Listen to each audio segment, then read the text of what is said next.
So we left it at the last part of our microscopy chapter where we started to talk about how can we actually quantify the phase shifts as opposed to just use the phase information to generate high contrast images like in phase contrast microscopy. What if we try to extract that phase information at each point in a field of view quantitatively? That's what we call quantitative phase imaging. So if you perform an interferometric measurement, let's say this is the image field, so essentially it's a complex field at each point x and y in a 2D plane, and let's say it depends on time as well. You can represent it as an amplitude and then modulation in time at the mean frequency omega and modulation in space at the mean k vector. What it means is that for a plane wave you have a very well defined k vector which is omega over c. Question is, if you have an arbitrary field, you will have a distribution of k vectors. The phase shift along one direction will be the k average. The same way, if you take this white light, for example, and you try to do interference, and you look at the kind of fringes you get out, you will get an oscillation that actually goes at the mean frequency of this broadband field. Okay? So things are a little bit different from monochromatic plane waves. If you mix this with a reference field, so you get UI plus UR, so you get something like UI plus UR modulus square, which is the intensity that we measure. Technically is an average also over time. What you get is that you have the magnitude square of the image field, magnitude square of the reference field, and then, so these are the intensities of each, and then 2 times amplitude product and then the cosine. So now you can have a time delay between the reference and the image field. So this TR, usually it's something that you can control on the reference field. For example, by using a mirror. For example, in this kind of interferometer, you'll have an image field that is created by an imaging system at your detector, and then you have a reference that is controllably adding phase shift or time delay with respect to the image field. That's what that T minus TR means, this one. And then you can also have modulation in space, which apply to this kind of a geometry, where the same imaging system generates a complex image field here, but now your reference comes at an angle with respect to the image field. So what happens when you have 2 k vectors coming at an angle? You get fringes along R that oscillate at the difference between the 2 k vectors. That's how we get fringes, right? So the difference will be, if I have a k vector like this and another k vector like that, the difference between them, so if I translate this up here, this will be the difference, let's say delta k, and that's where you get your fringes. So I'm going to get fringes like this. If the angle is smaller, my delta k will be smaller. Okay, the fringes are going to be of larger period. That's another way to look at your interferogram. That's what we see here. So there are 2 kinds of modulations, or if you like, 2 kinds of interference that you can generate by adding a reference field. One will be time modulation. We will call this phase shifting in a minute. You'll see why. Okay, so this modulates the interferogram in time. So the k vectors of the image and the reference field are collinear, but now I control this phase delay of the reference. And then the second one, I modulate in space just by offsetting the k vector or putting it off axis. Okay? Like in off axis holography. We rarely do both of them at the same time, if ever. These, in fact, these little things right here are two classes of interferometers that usually are used separately. One is phase shifting, one is off-axis. And we'll see how basically creating some modulation in here, at the end of the day what we want is to get the phase difference between them. So in other words, if your reference is a plane wave, this phase will be the phase of the image field that will have the refractive index and thickness information about your object, your live cell or whatever. This is our final goal, to extract phi. But again, because of my intensity has these two amplitudes and then the phase as unknowns, I have to generate more data. Either shift this at several points in time or create a spatial interferogram with this term and extract phase that way. That's why you need modulation in general. Okay? You cannot get it out from a single image like this without any modulation here. Okay, so the first term is what we call phase shifting. So again, your reference is parallel to the average K vector of the image. But now you are able to control the phase difference between the two fields very precisely by, let's say, putting this mirror on a piezoelectric crystal. Okay, so you can. Now, most commonly what we do is we shift this such that the path length difference between the two arms is pi over 2 pi, 3 pi over 2, and so on. Why do you think that is?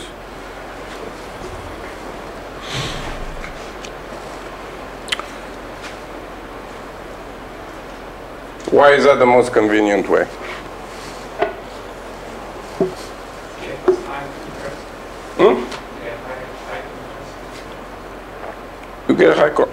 You get high contrast, but keep in mind what I'm trying to do is to decouple these intensities from my little equation. I want to get phi. I have control over delta phi, but what I want to do is to get rid of these guys, right?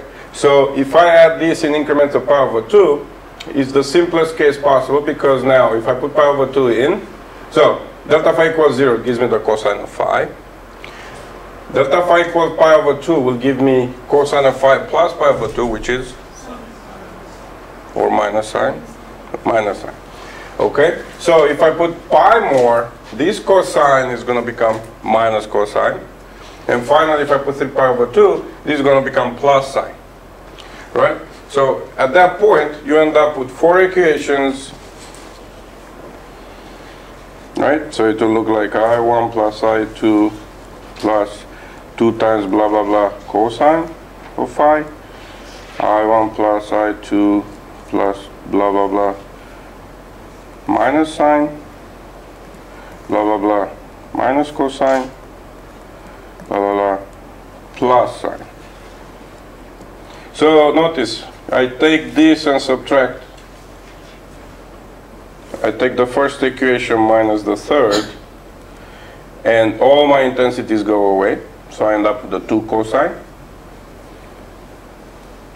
So this gives me the cosine term.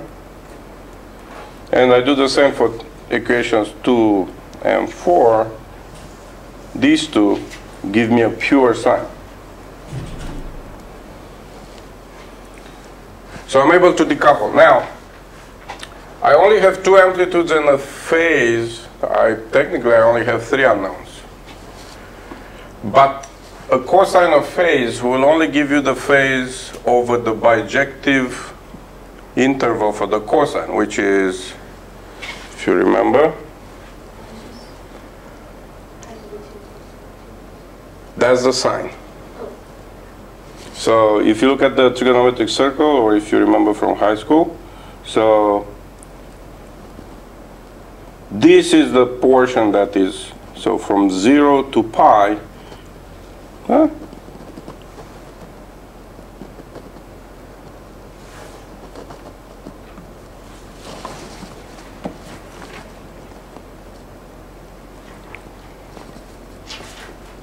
Okay. So the cosine is bijective only over 0 to pi. And sine is bijective over this, minus pi over 2 to pi over 2. In other words, if you want your phase over the entire circle, which we do, we want it from 0 to 2 pi, it's kind of like having two unknowns. So that's why 4 frames is perfect, because you want both sine and the cosine of the phase, and then basically you know it everywhere. Okay? So in the end, you will do an argument of, it will be cosine of phi and sine of phi. That will be your final phase, and it will be defined over 0 to 2 pi. So notice, I mean, these are details, but notice when you do arctangent is only defined from minus pi over 2 to pi over 2. So if you work with MATLAB, you'll notice there is another thing called arctangent 2, which is defined by inputting these sine and cosine separately, which is exactly what we call argument here. Okay, so arctangent 2 will give you the phase over 2 pi. But you need to know not just the ratio between sine and cosine, you need to input sine separately and cosine separately. Meaning, in arctangent, you cannot tell the difference between sine over cosine and minus sine over minus cosine. Right? So you wouldn't be able to make the difference between this point and this point. All right? Okay, so there are a little bit of details with this phase thing, but the idea is that a simple cosine, just getting the cosine of the phase, gives you the phase over half a circle. Okay? And if you want it everywhere, you probably want the other part, which is the sine part. So, all in all, if I manage to shift this in 4 steps of pi over 2 increments, I'm all set. The problem is uniquely determined, and I'm extracting the phase over the entire circle, meaning my phase as a function of x and y. So I will be able to extract the phase at each point in my image from 0 to 2 pi. What happens when the phase goes above 2 pi?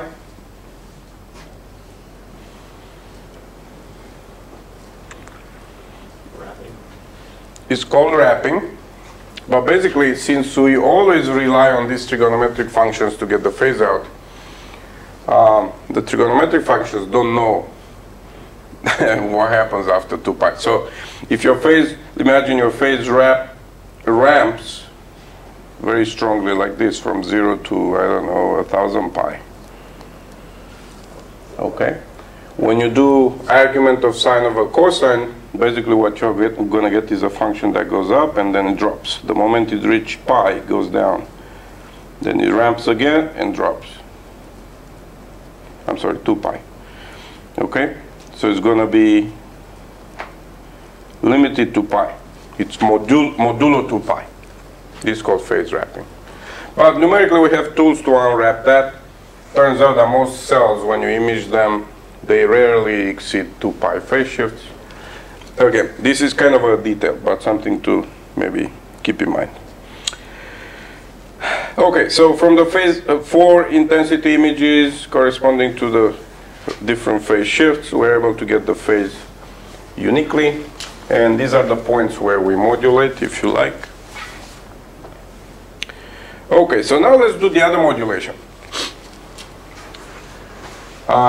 So I don't want to shift the phase 4 times, or shift the delay between the reference and the image 4 times.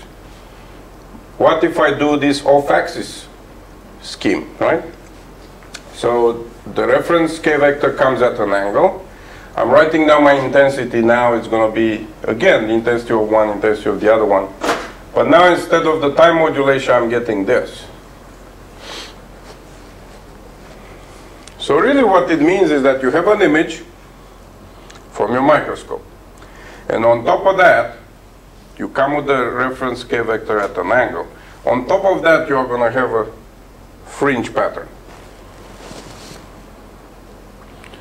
And where is that phase that we're after? How is that going to affect our fringe?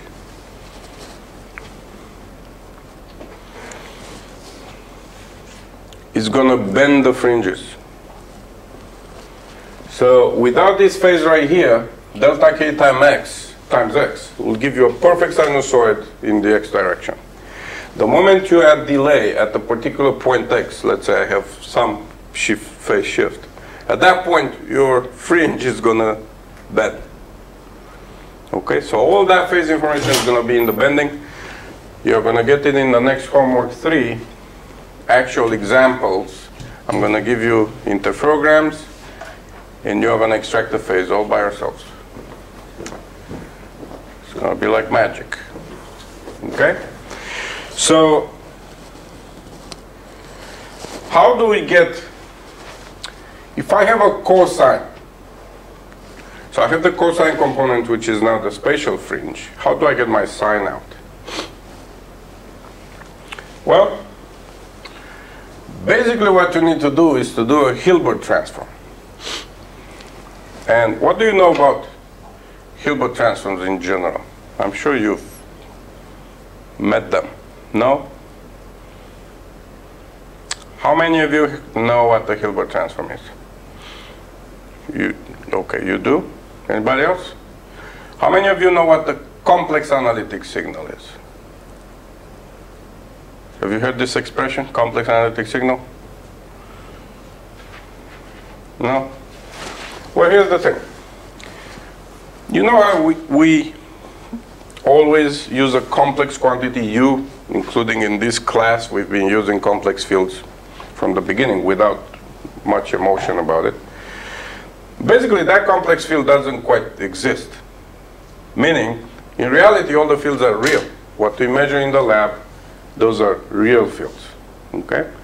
So, back in the day, actually, old school, they would write the fields with cosines and sines, so carrying all the trigonometric functions rather than e to the I omega t.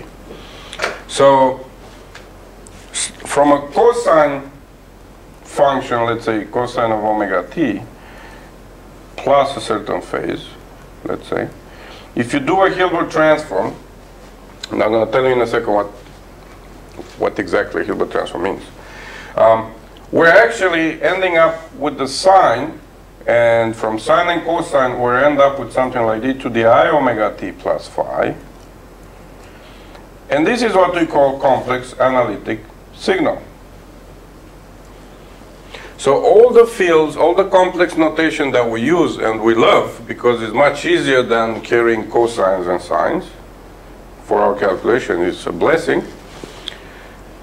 Basically, in the back of our mind, we should always know that this is just a fictitious kind of function that we came up with. And the way you come up with that is from the real signal, doing a Hilbert transform, and it turns out that the real part of this complex analytic signal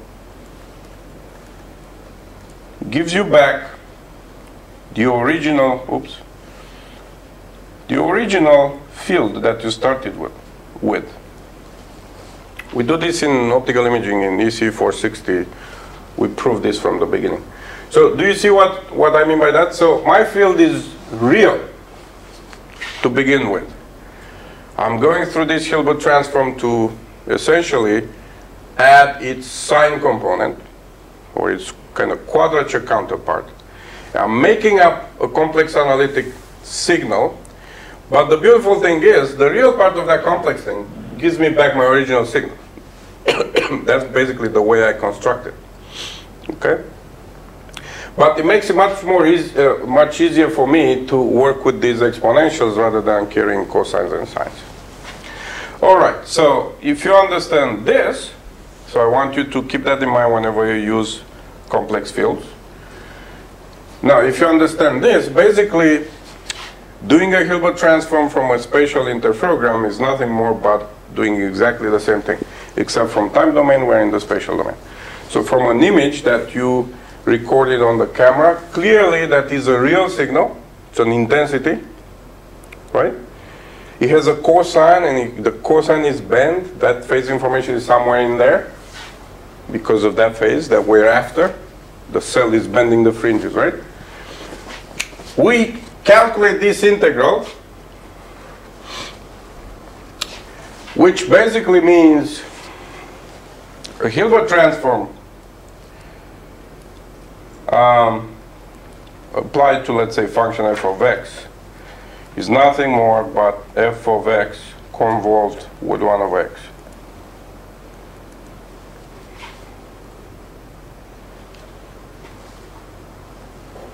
That's what you see right here.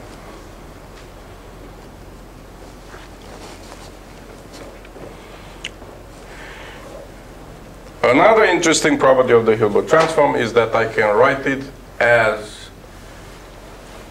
in terms of a Fourier transform. But I'll put that in the homework.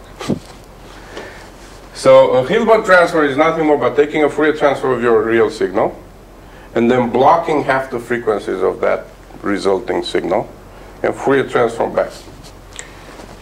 Meaning the following. If your signal looks like this, something like cosine of, what did we say, delta k times x plus phi of x. Fourier transform of this thing will look something like this. Two delta functions and some spread around it due to the phase, right? So this will be in the k domain. If you took the Fourier transform, then you only pass one of the orders, and then you Fourier transform back. So this is doing a Fourier transform. Now I'm doing the Fourier transform back. I end up with something that has both real and imaginary parts. I have to plot them separately. So I end up with something that it has both a cosine component and a sine. Yeah, so this will be a cosine and a sine component.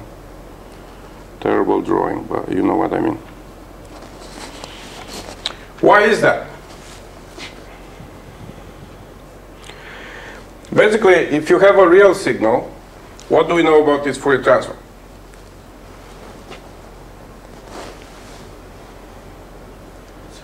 It's Hermitian. Meaning, there is no information in the right lobe. So these are the two delta functions of the cosine, right? What you did in homework 1.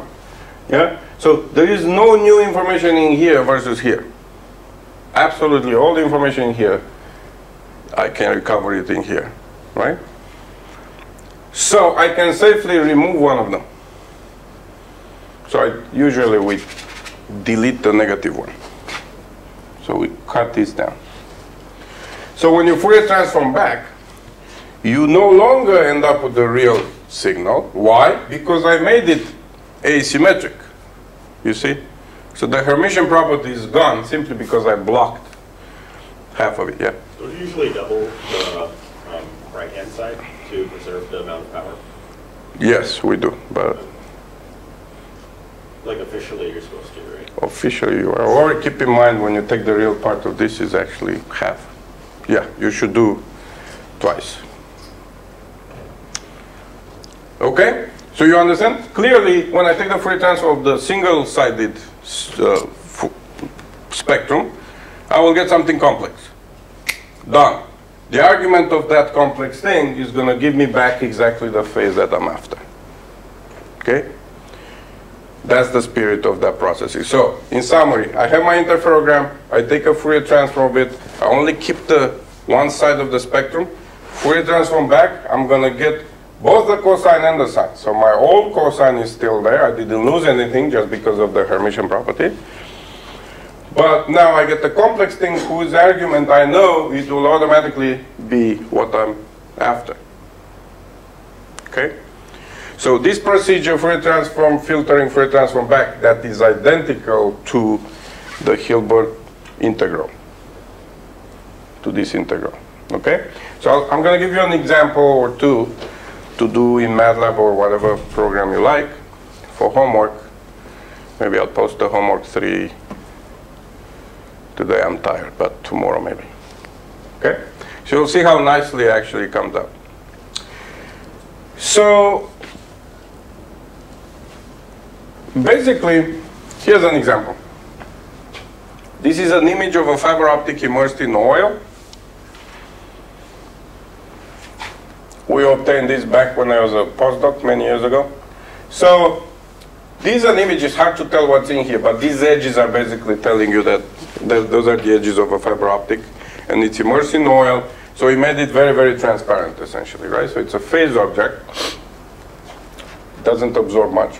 If you zoom into this little square, you see exactly what I'm talking about. So there is this bending at the edges. The profile of the fiber adds a phase shift. So the refractive index times the thickness of the fiber will add a phase shift that essentially will bend these fringes around. So this will be the intensity. If you subtract the DC component, you end up with a cosine that is now negative and positive. This was the original intensity, all positive. Okay. Then you do the Hilbert transfer. We get the cosine, the sine associated with this cosine. You do the argument of that, and what do you notice?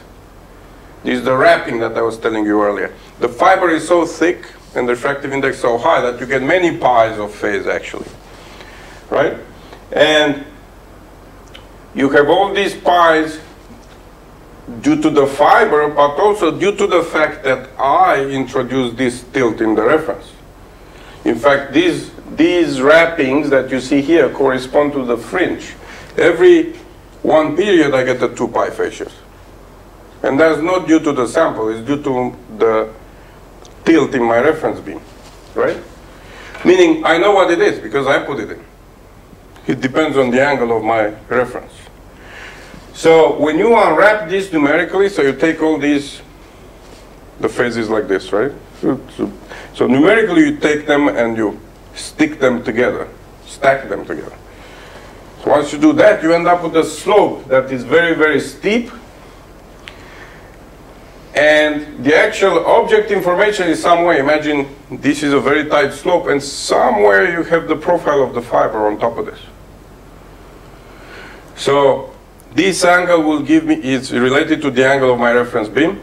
I subtract it, and you end up with the profile of the fiber itself.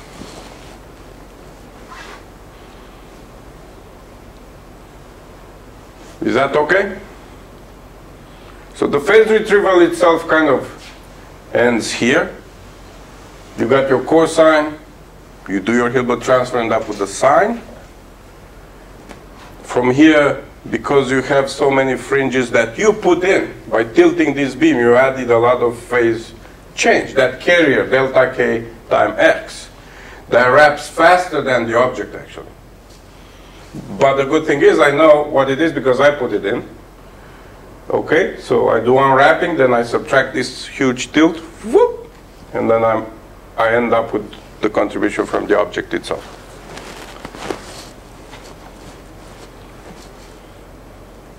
You'll get a much better sense once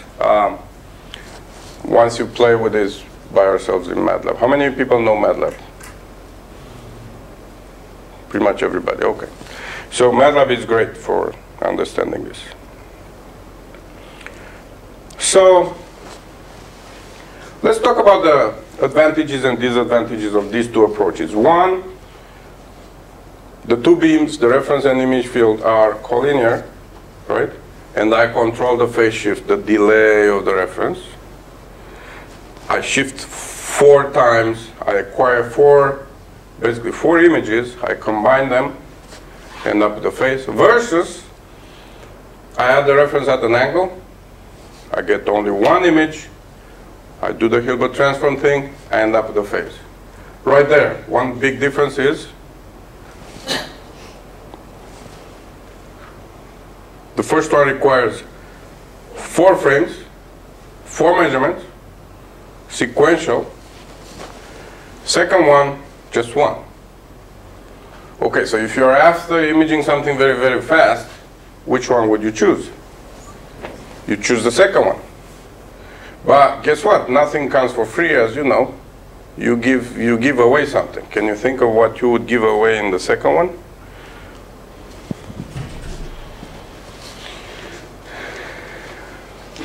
It's a little bit tricky to see it, but if you're not, yeah? Resolution. You can give up resolution. You can give up resolution, but you can also, if you're careful, you can ensure that that doesn't happen. More generally, I would say, you give away space bandwidth product. What I mean by that is, the resolution of your final image is now limited by the carrier, by this fringe.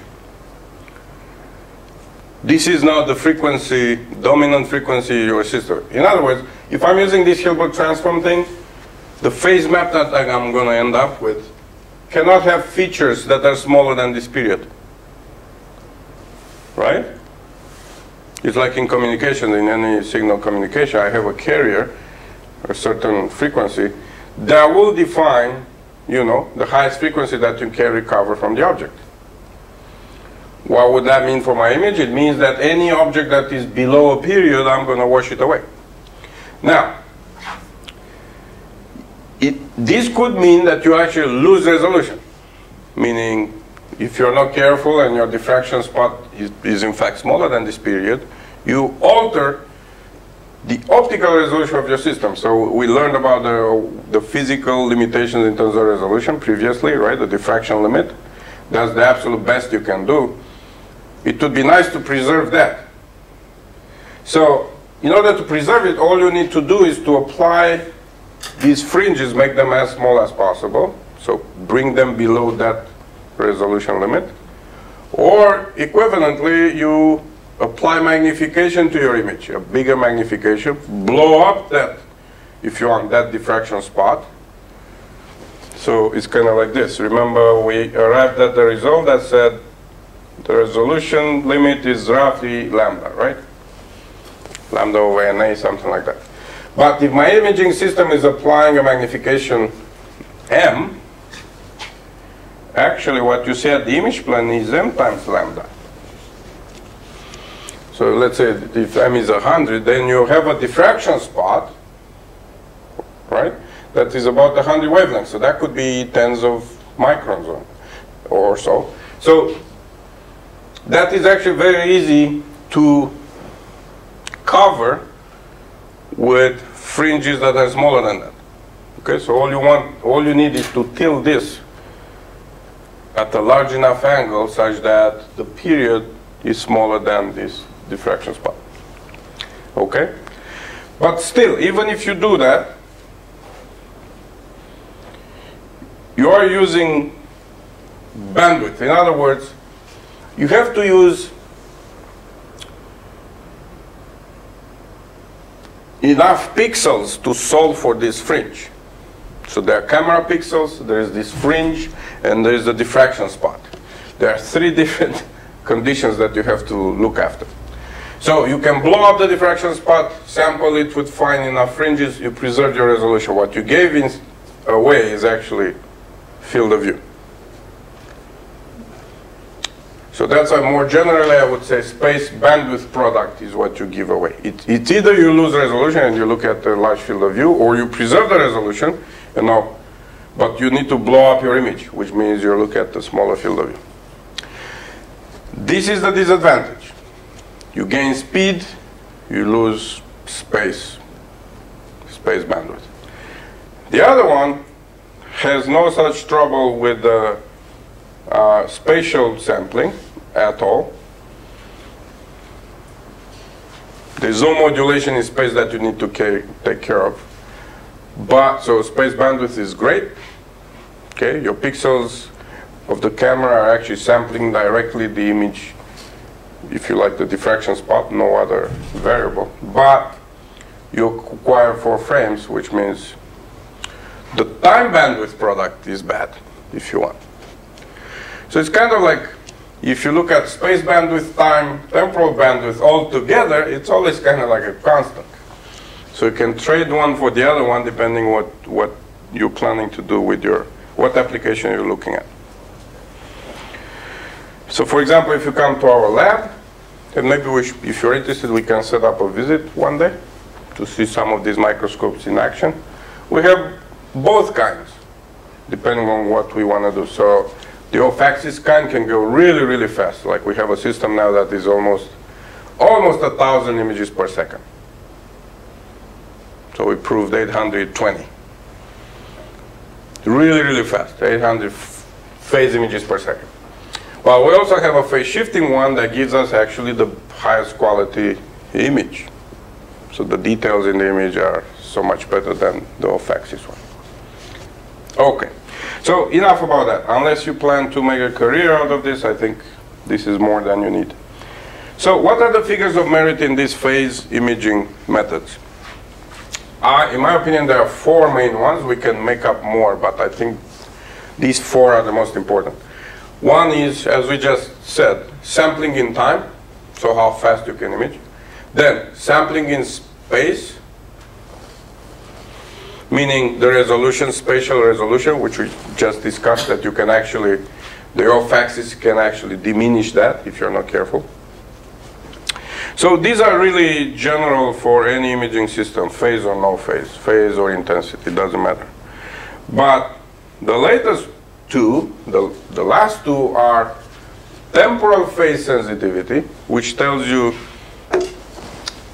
if you measure a signal in time, so you measure phase imaging in time, what will be your noise, temporal noise, which at the end will limit the smallest phase shift that you can measure in time.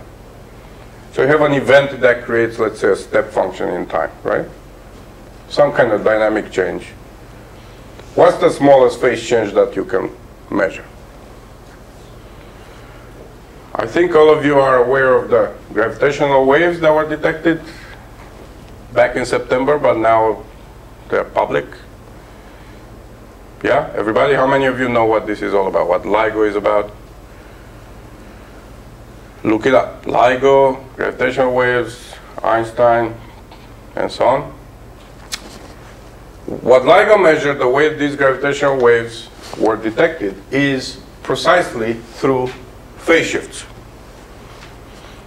They have giant interferometers of few kilometers on each arm of a Michelson interferometer at 90 degrees. Their detection, so the temporal phase sensitivity was 10 to the minus 9 nanometers path length. Now, I want you to close your eyes and picture what this means. It's hard enough to picture 1 nanometer,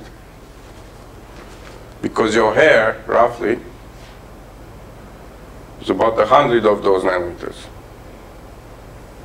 Okay, and this interferometer reported 10 to minus 9 nanometers.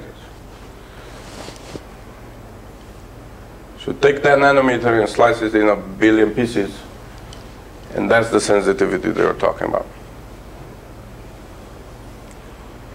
When these 2 black holes were kind of dancing around, they generated a signal, some kind of ripple, that showed up on one arm of the interferometer versus the other arm. And that delta phi was that, 10 to minus 9 nanometer, of that order. Okay, so this clearly is an important feature, temporal sensitivity. And how can you make it better? Well, in the LIGO case, they went totally crazy, and they had a budget for this and for many decades to build it. So first of all, you have a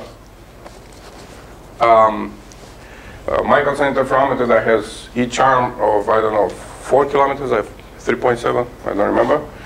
And then they vacuumed, so these are tubes on the ground for stability. And then they vacuumed all those tubes, kilometers of like subway type thing. Everything is vacuum. Then huge mirrors, very stable to begin with, okay? So huge blocks of metal or, I don't know, marble, I don't even know. So that's very stable for a normal person. Like if you have a huge block of marble, that will be very, very stable. But if you look closely, actually, you may find that the surface is still vibrating at maybe a angstrom level. So that wasn't acceptable. So on top of that, they have to have active way of removing, active stabilization based on feedback loops. So basically, have a piezo that kind of shifts the mirror whenever they detect some noise that is above a certain limit. There's a little mirror that moves very fast and compensates for that. So there are many layers of this active stabilization We actually collaborated with some LIGO people back when I was a postdoc at MIT. Our lab at some point was across the street from them. So they were experts on noise and stabilizing interferometer. In fact, one of the students from there built an active stabilization thing for our microscope. And we published a nice PRL, measured red blood cells with it, and so on. So anyway, the physical quantity that LIGO was talking about and what we're talking about in microscopy is exactly the same thing. And by the way, the same thing Michelson and Morley's experiment, another kind of huge experiment, if you remember, looking for ether, right? So that is clearly one important feature. What is the smallest phase shift that I can detect in time? But there's another one. LIGO only did a point measurement.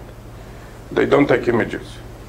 Okay, in microscopy it's kind of important that you look at more than one point, otherwise it's not microscopy. So then you can come up with phase sensitivity in space, meaning if I take an image and you give me like a graphene flake, by the way, we image that with phase imaging. So this has half a nanometer, let's say, step in space. Are you able to see that? In other words, what's the smallest step in space that you can image with the phase imaging? So two different things. It turns out in spatially, it's harder to make small phase measurements.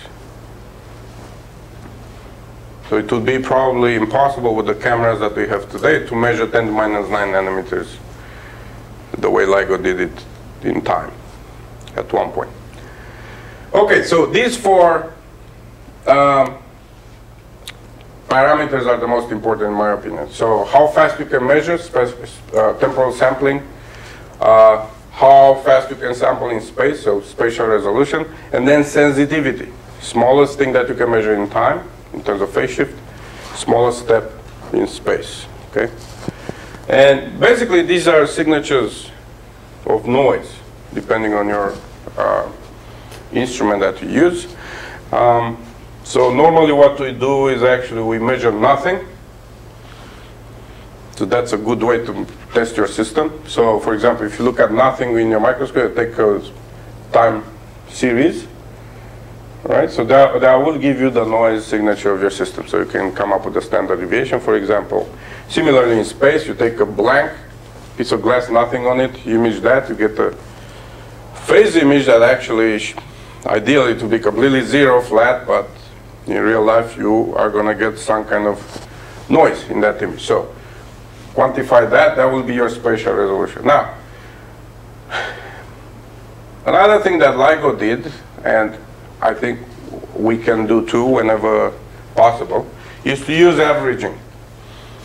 So if you know that you're looking for a signal of a particular frequency, you're actually in good shape because you can narrow the bandwidth of your measurement around that particular frequency. So for example, if you let's say you measure in time, you measure nothing in a time series and the standard deviation comes out, or the variance comes out to be 1 nanometer square path length. When you do the power spectrum of that signal, it means that the area of this power spectrum is 1 nanometer square. In other words, if you know that your signal is actually around a particular frequency omega 1, you can put a bandpass filter on that, and notice this area now is much, much smaller than the total bandwidth, than the entire area. See what I mean? So if you have information about the signals you're looking at, this could help you actually boost your sensitivity by orders of magnitude. So from the overall noise of, let's say, 1 nanometer standard deviation, which is spread over all the frequencies, by band passing it, you essentially remove all the other noise. In principle, this is what the lock-in amplifiers do in experiments when they allow you to increase your sensitivity. It's just you lock on the frequencies of interest and kind of remove all the other noise. Anyway, you can do the same thing in the spatial domain. If you know a particular k vector of interest, if it happens that you're looking at the periodic signal in space, you can really boost your, you can measure, we proved in our lab that we can measure 10 minus 3 nanometers, getting close to LIGO, just by averaging, just by narrowing down the frequencies that you look at. Okay, so these are geometries that people use for temporal stability. So temporal stability is giving you high time phase sensitivity. So passive stabilization, active stabilization. Active stabilization is this, where you measure the noise and then you get rid of it through some kind of active, like a piezo and so on. Differential measurements are also used sometimes. What we mean by differential measurements is, imagine this is my image, I want to get the phase map of this, and let's say I have the luxury that here I have the cell, but here I have nothing. I have a point of background that ideally should be fixed, should be stable. So then if I take my cell image and I always subtract a point that is fixed in the background, that allows me to actually quiet down the image a lot. Okay? It could, other people image actually with two different beams. So they put one beam here, one beam here. They measure the difference between the two beams. The general idea is that you can measure two noisy signals and subtract them. That's kind of the idea. That's what differential measurements mean. Our favorite in our lab is to do common path interferometry, which means that instead of having a microscope like this, an interferometer like this, like Michelson, which is what the LIGO people used. This will be a beam splitter, so one light goes here, comes back, one goes here, reflects back. The moment you split them physically over two different paths, the vibrations in the optics, in the air, are completely decoupled. They will add up at the detector. Okay, so they overlap, they will interfere at the detector, and if you have phi 1 as noise, let's say put it in brackets like random noise, and phi 2, they will never subtract because they're independent. In LIGO's case, they couldn't make it common path because gravitational waves actually will only give you a signal if you measure on orthogonal directions. So they're kind of tied to this configuration. So compare this geometry with the geometry, imagine something like this. My source is kind of like this, and now I make them very close together. Somehow, I managed to bring them, imagine, even closer like this. So now when you have the fluctuations, they are kind of common for both beams. Very big difference compared to that. I'm not following the second diagram. So imagine, well, I didn't put on any optical components in it, but imagine somehow I managed to have one field U1 this way and another one U2 here. So they are propagating very close to one another. Right? And the sample could be on any of them somewhere here. So you can never make them perfectly on top of one another because then you measure nothing. The entire signal kind of cancels out. But if you bring them close enough together, enough so one has a sample, the other one doesn't, so this will be the reference field here. The closer you bring them together, the more this phase noise now becomes common. Because they, especially if you manage to make them, if you manage to pass them through the same optics, as opposed to having two different mirrors with their own vibrations that will add in noise. Now imagine passing them through the same set of lenses where they see the same vibration. And as close as possible physically such that they see also the same air fluctuations. If you manage to do that, this becomes automatically stable, intrinsically stable, without any active manipulation. This is ideal. What was your question? Are you letting you from the same source? They're always from the same source, yeah.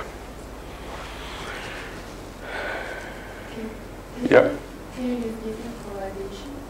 Yes, and people have used that. This is actually, polarization can be used to make common path interferometers. Then why don't you use that? Well, there are issues with that too. So one common path interferometer is the Nomarsky. I don't know if you know about that. So basically, you split these beams in two with a Wollaston prism.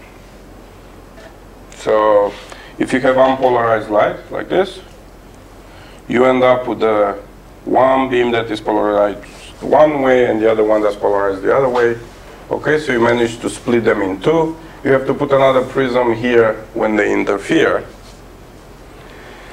But now you need to modulate. So that's where the polarization gets into trouble. You need to somehow modulate it, right? To change that. So instead of having intensity 1, intensity 2, and cosine, 3 unknowns, you need to add more data.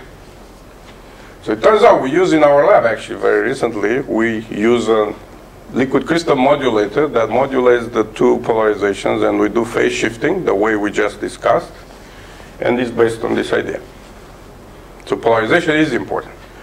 If your sample has birefringence and stuff, then you have to be careful.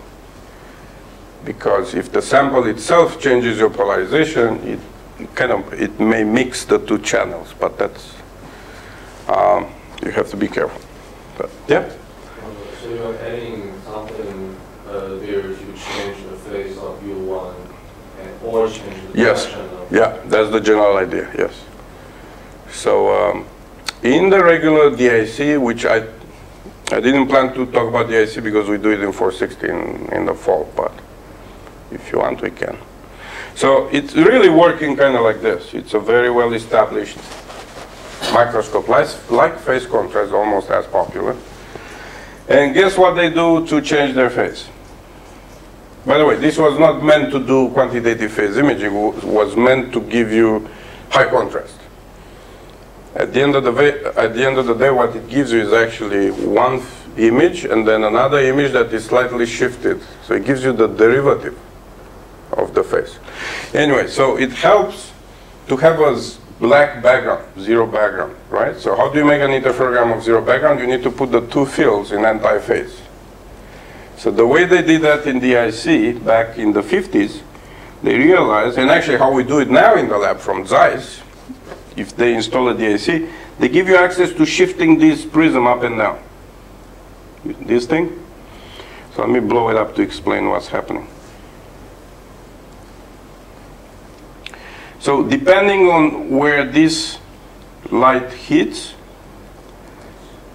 in terms of Z position, or let's call it X position, versus this one, you go more through this material, let's call it N1, and less in N2, as opposed to less in N1 and more in N2.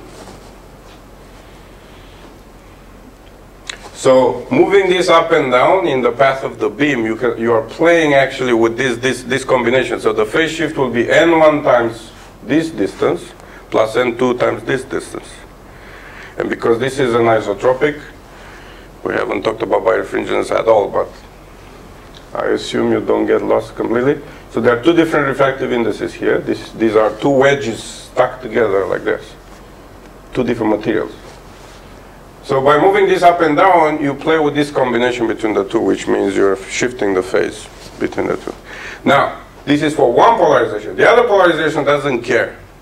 It sees only one refractive index across.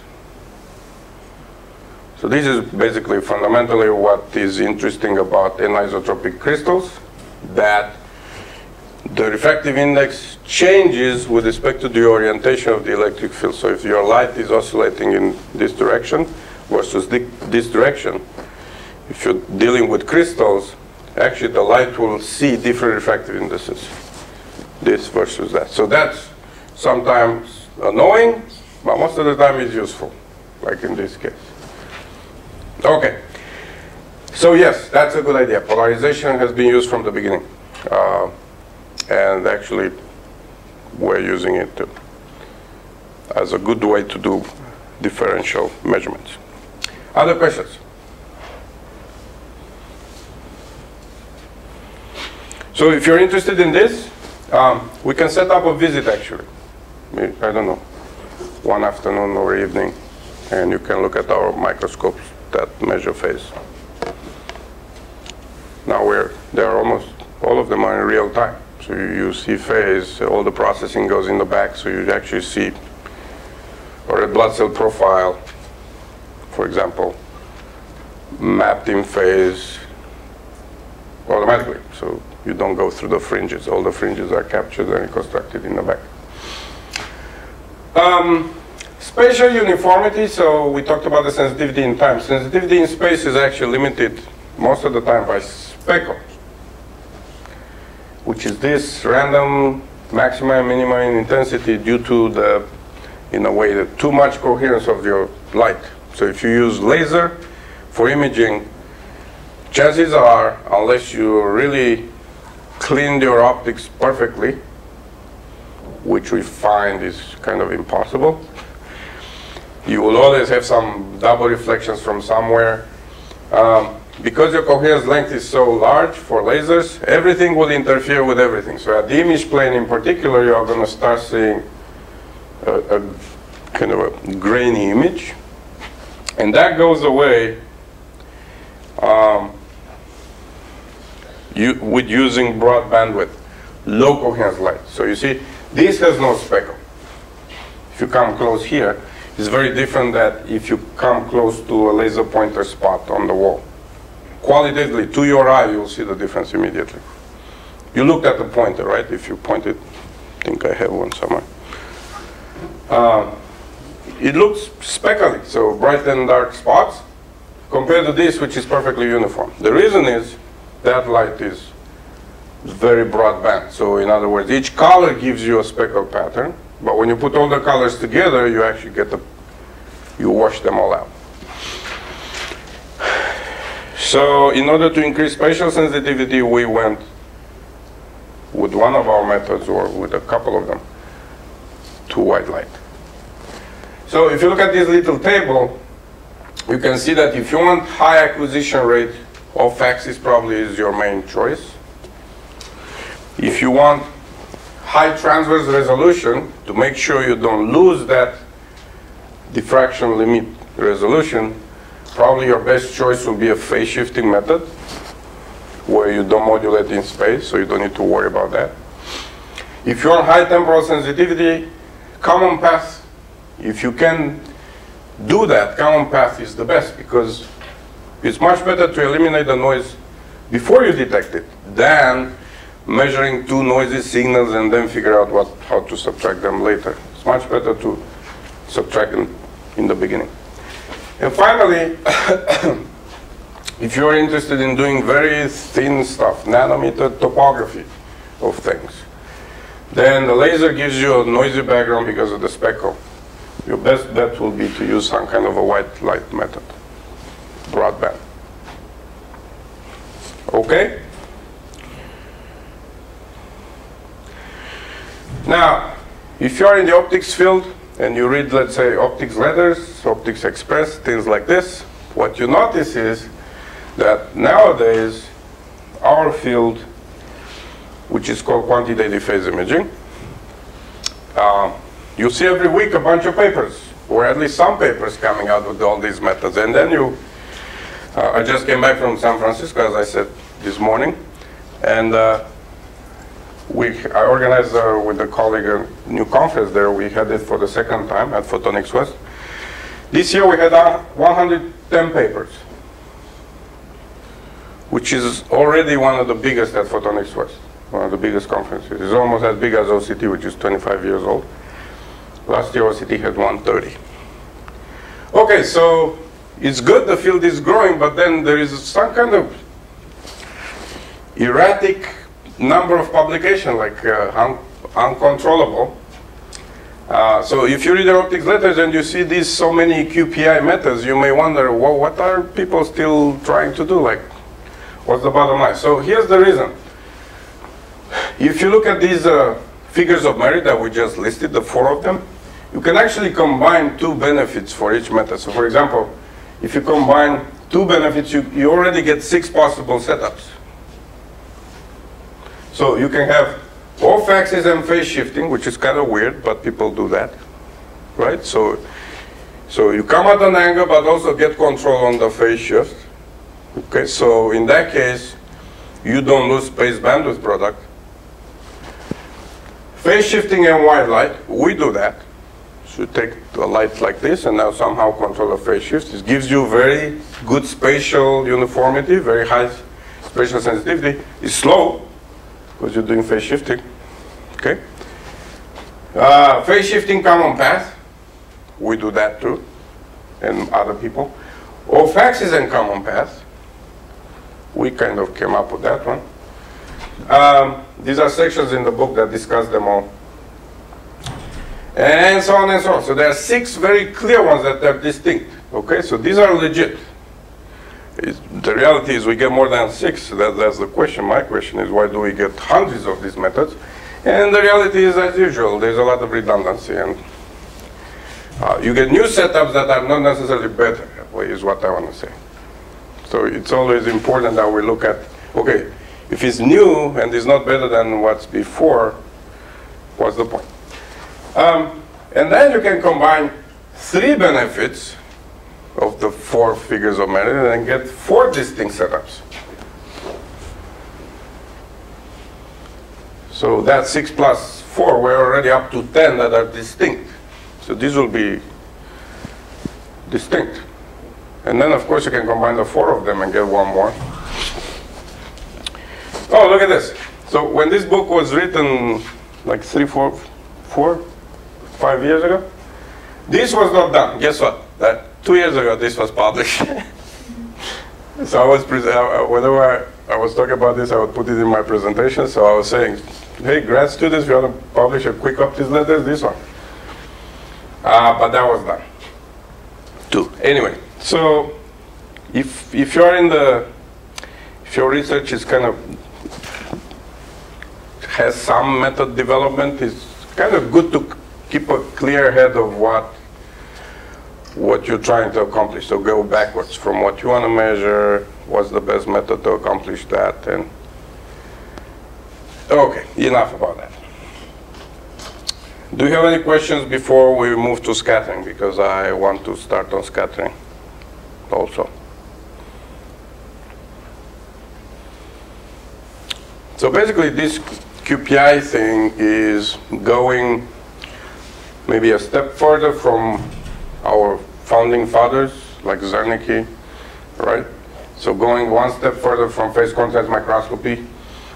So now we got more ambitious. We don't want to just get high contrast images of transparent stuff. We actually want to measure. We want to see how thick that thing is, right? We want to see the refractive index. So we want to quantify the phase at each point in the field of view. Obviously, if you have that information, then you can actually numerically simulate anything else. Like you can take the gradient and you simulate the IC. You can actually simulate phase contrast. I'm going to give it to you in the homework. Once you have the quantitative phase, you can pretty much do all kinds of numerical stuff on them. Okay, so these methods are not, they have not been available commercially. Like, why is Zeiss not selling one of these? And in my opinion, is simply because of the noise. It has been very difficult to actually get consistently stable images, quantitative phase images that, you know, make that practical to a biologist. But now I think it's coming up, so there is a number of companies, last time I checked 10 or 12 companies that are commercializing this type of imaging, on various geometries, by the way, on the different classes of methods that we talk. One is started from our lab, is in Research Park, so you can visit that one too. So I think now the biologists will have access to this easily. and do actual measurements, not just qualitative pictures of the cell. Okay? Everything is clear, no questions? Okay, well, at least seems like you asked more questions than usual. So, in a way, what we discussed so far has been 2D. What I mean by that, when we talked about resolution, when we talked about phase contrast, we only looked at phase of X and Y or field of X and Y. So basically a field at the plane, fixed plane. And also we said the object is 2D, which is fine most of the time if your resolution is not too high or your magnification is not too high. But basically, strictly speaking, that never happens in practice.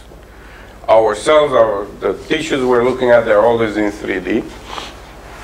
So essentially, light scattering is nothing more but generalizing diffraction, like the kind that we do at an aperture, at the 2D plane, generalizing this to now 3D objects that have any arbitrary refractive index dependence on space. That's basically an inhomogeneous medium.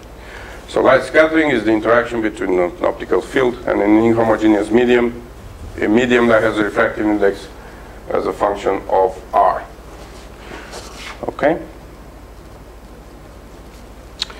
So the most common, or one of the most useful approximations in light scattering is that for weakly scattering objects. So objects that don't scatter too much light. I think I brought this up earlier, but objects that, roughly speaking, you can see through. So that's a rule of thumb. If you hold something in your hand, a slide and has tissue on it, and you hold it to your eye, and you can actually see through, see behind, probably the Born approximation will be okay. If you get a cloud, if you hold a diffuser, try to look through, you don't see anything, right? It looks cloudy. It looks like the cloud in the sky. So what's the difference? In the transparent case, we're in the single scattering approximation, meaning the light, most of the light goes through, undeviated, and then there is some light that scatters but only once. While in the cloud in the sky, the reason it's so white, and the reason we don't see through it, is because the light scatters so many times. That is called multiple scattering. So we know how to deal with the problem of weakly scattering, which is the Born approximation. We know how to deal with very, very strong multiple scattering. We treat that as diffusive. We apply the diffusion equation. In between is a very hard problem. Like 2, 3 scattering events, that's a mess. So we're not going to deal with that too much. I mean, there are numerical methods that iteratively kind of reconstruct that kind of problem, but analytically, whenever we can, we apply the Born approximation, which actually gives us analytic solutions and is great for inverse problems. I'm going to tell you all about that. So let's look at weakly scattering media. So this is, imagine, very dilute milk. Okay, you take your fat-free milk and you dilute it 10 times and put it in a glass and you see through it. Okay, so there's clearly some scattering, but mostly you can see through. That's kind of our problem, which luckily for us is applicable to a single cell, to most single cells that are not stained, that do not absorb. They're very transparent when they're not tagged. There are actually some particular cells that where the Born approximation doesn't apply, like pigmented cells. So those cells that look black, they absorb light, and we're not going to talk about those. So imagine this is a cell, and the problem is like this. I'm going to have a plane wave incident. This is the domain, the volume of the cell. The refractive index will have a certain distribution, and we're trying to calculate the field far away from this object at a particular distance r.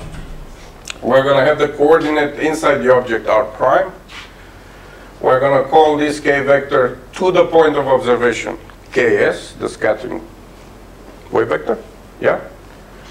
So how do we compute this? Well, we start with our Helmholtz equation, where now the problem is that this refractive index depends on R. This is an inhomogeneous Helmholtz equation for this reason, because n is an inhomogeneous function. So usually what we do with these inhomogeneous differential equations, we separate the inhomogeneity on one side of the equation. So basically, this is an identity to this equation. So basically this is 1, has refractive index 1, is the refractive index of vacuum. And I moved the medium minus 1. So the medium minus the vacuum portion, I moved it to the right. And I call this, by definition, this is called the scattering potential.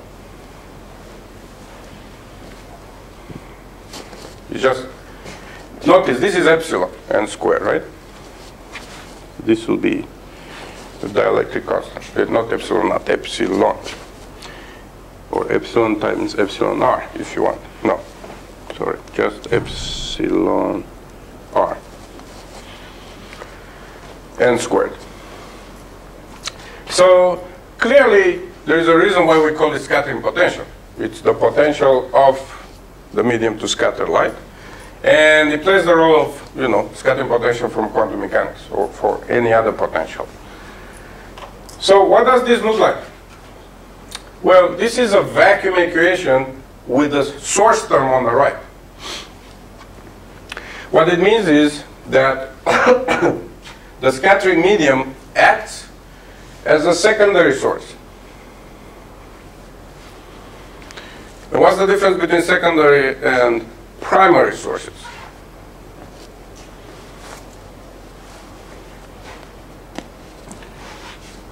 The difference is that this secondary source has my field in it. This is a total field, incident plus scatter field. So it's secondary because if I turn off my incident light, the source turns off. While this, being a primary source, is emitting light by itself. You see? So we call this secondary source.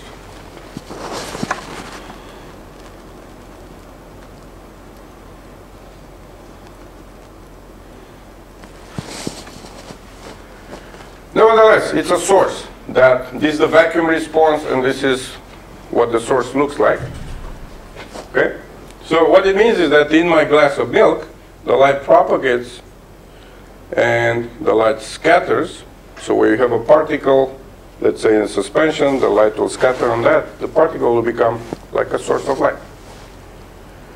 But that particle does not emit by itself. I have to illuminate it. That's why we call it secondary source, as opposed to a particle that is fluorescent and it emits light by itself. That would be a primary source. All right. We solve our equation the way we learned before with our Fourier transforms. We know how the vacuum responds. This is the impulse response of the vacuum is a spherical wave, right? We established that a long time ago. So therefore, the final solution to that equation will be a convolution between the source. Okay, so this is the source from the previous page. Right, this product. So convolution between that source and then this is the Green's function or impulse response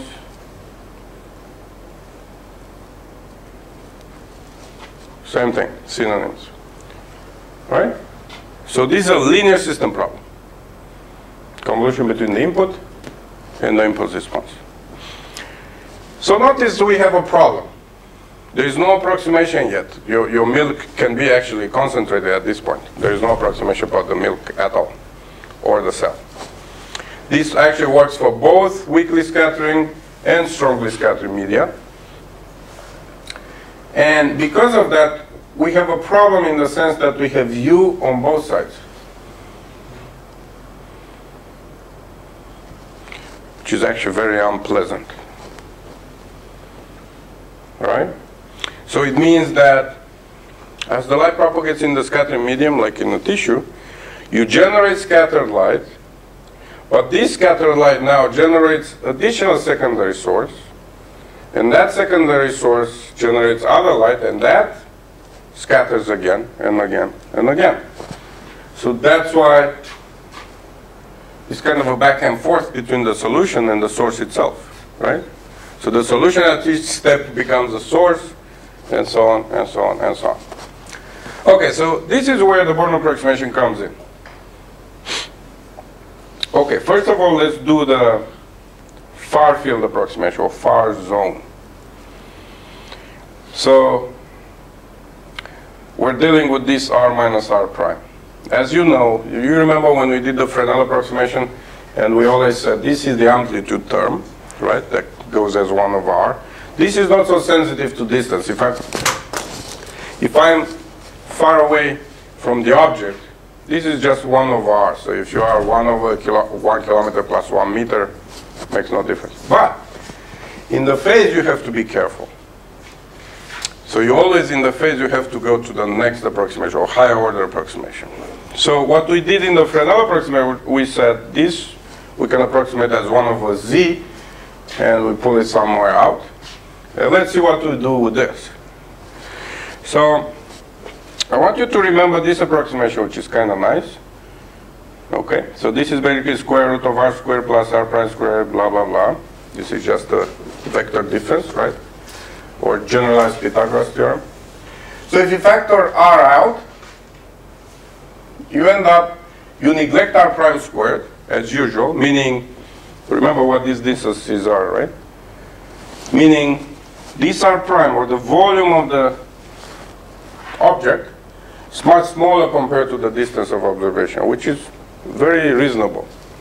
So we neglect this R prime squared compared to this distance, right? This is R minus R prime.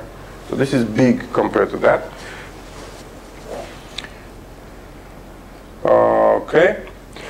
So if you neglect this, you end up with an equation, and you do Taylor expansion here. So it will be 1 minus 2 times blah, blah, blah over R squared. You do Taylor expansion, it's going to be X over 2, so the 2 disappears. You end up with this that looks actually very nice. R vector over R gives you the direction of the scatter K vector. That's the unit vector, right? Remember this picture? This one. So R is all the way this one. So R over its magnitude gives you the direction, unit vector along that, which is the same direction as the K scattered. Okay, so this is a very useful approximation. At the end of the day, what we get is that since my integral is over R prime, the R goes outside the integral. So the solution is the total field is a perfect spherical wave, as if my cell or my object was a point source. And because it's not the point source, I get it multiplied with this integral here. You see? If my object was a point source, I would get a perfect spherical wave out. But obviously it's not. I actually have scattering potential, refractive index. Because of that, I get this integral that is actually modulating that spherical wave. So within the far field approximation, what you get here, you see already it looks like a Fourier transform, right? So it's like the Fourier transform of this product. But we still have that problem that U is on both sides. So actually, next time what we're going to say is that U inside the integral, which means U inside the object, is approximately equal to what I put in. Meaning that inside the object, the total field is approximately the incident field. That's the Born approximation. So then everything is going to look nice. Okay? Any questions before we split? It's going to look like a Fourier transform like that. Okay, I'm going to give you another homework.